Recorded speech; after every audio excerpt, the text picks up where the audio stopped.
russe après un séjour aux États-Unis et qui implore aujourd'hui le public de respecter les consignes.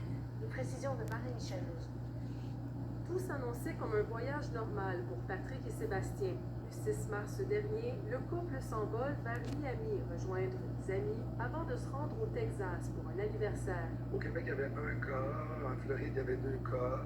Au Texas, il y avait un cas. Bon, les probabilités de contagion me semblaient bien minces, innocemment.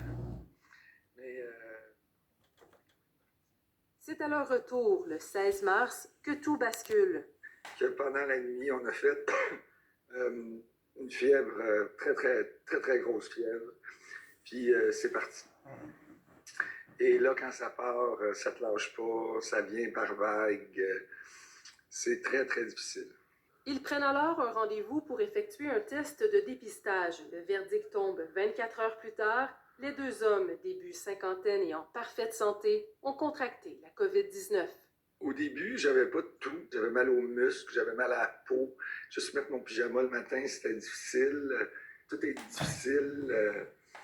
Et à cause de la fièvre, on se déshydrate. Ça donne aussi de la fatigue, de la léthargie, ce qui aide pas du tout. Après ça, j'ai commencé à avoir une toux.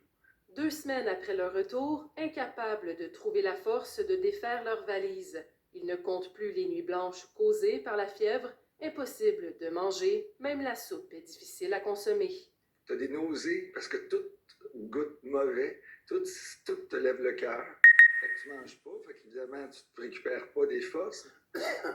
Comme vous voyez, je tousse pas mal, mais bon, ça c'est rien. J'ai pas beaucoup de force pour vous répondre, mais je veux que vous sachiez que je lis vos messages, c'est très encourageant.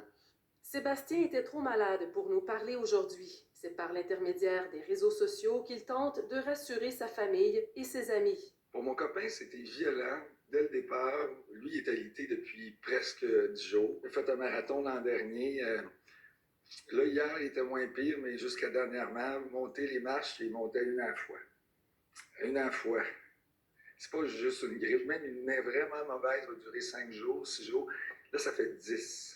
Les 2 hommes peuvent compter sur leurs proches, un soutien moral essentiel durant cette période où la peur de mourir a même traversé leur esprit. Il y a 2 jours, j'ai préparé la valise là, pour appeler le 911 au cas où mon conjoint aille moins bien. Là.